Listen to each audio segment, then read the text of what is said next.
ఓం నమ శివాయ. ఓం శ్రీ గురుభ్యో నమః. ఓం శ్రీ మాత్రే నమః. అందరికీ నమస్కారం అండి.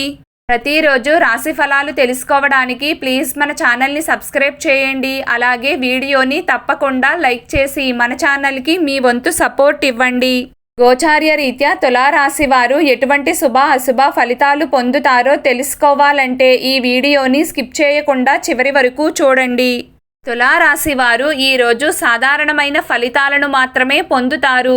ఈరోజు మీకు అనుకూలించే గ్రహాల సంఖ్య తక్కువగానే ఉంటుంది. కోపం, చిరాకు, ఆవేశం మించనంత వరకు ఎలాంటి ఇబ్బందులు రావు. అన్ని విధాలా జాగ్రత్తగా ఉండే ప్రయత్నం చేయండి. నిజంగా చెప్పాలంటే ఈరోజు మీరు బంధువులతో ఎంత దూరంగా ఉంటే అంత మంచిది. ఎవ్వరికీ సలహాలు ఇవ్వకండి. అలాగే ఎవ్వరి దగ్గర సలహాలు తీసుకోవద్దు. మీ మనస్సు చెప్పే విధంగా నడుచుకోండి. మీ మనస్సుకు ఏది కరెక్ట్ అనిపిస్తే దానిని చెయ్యండి తప్ప ఎవ్వరిని గుడ్డిగా అనుసరించవద్దు. అలాగే ఆర్థిక విషయాల్లో కూడా ఆచితూచి వ్యవహరించాలి. తులారాశి వారు పూర్తి చేయాలి అనుకున్న పనులను చాలా ధర్మబద్ధంగా పూర్తి చేస్తారు. ఆధ్యాత్మిక కార్యక్రమాల్లో పాల్గొనడానికి ఆసక్తిని చూపిస్తారు.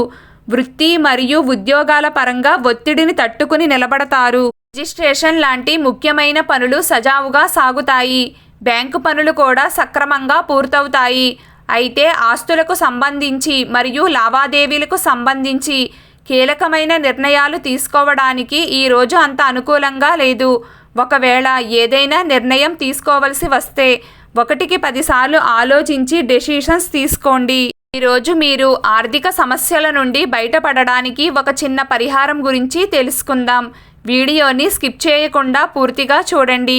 జీవితంలో తీవ్రమైన కష్టాలు వచ్చేసి ఏం చేయాలో కూడా దిక్కుతోచని స్థితిలో ఉన్నట్లయితే ఇప్పుడు చెప్పే ఈ చిన్నపాటి పూజా విధానాన్ని ఆచరించండి.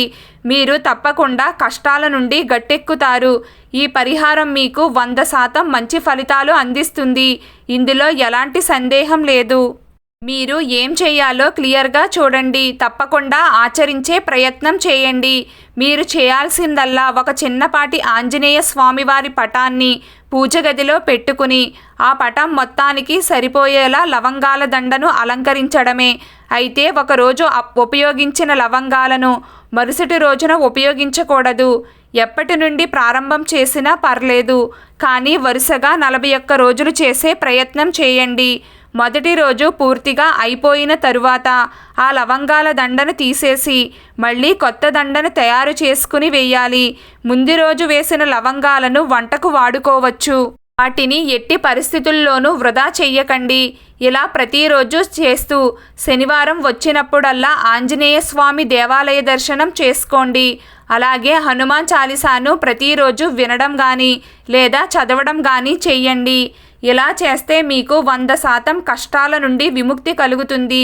ఇది చాలా తేలికైన పరిహారం కాబట్టి తప్పకుండా చేయండి. ఫలితం మీకే తెలుస్తుంది. ఈరోజు తులారాశి వారి అదృష్ట సంఖ్య 4. ఈరోజు తులారాశి వారి అదృష్ట రంగు ఆకుపచ్చ రంగు. ప్రతిరోజు మీకు ఇష్టమైన దైవారాధన చేస్తూ ఉండండి. అంతా శుభం కలుగుతుంది. ఈ వీడియో మీకు నచ్చినట్లయితే ప్లీజ్ లైక్ చేయడం మర్చిపోకండి. అలాగే ప్రతిరోజు రాశి ఫలాలు తెలుసుకోవడానికి మన ఛానల్ని సబ్స్క్రైబ్ చేయండి. నమస్కారం.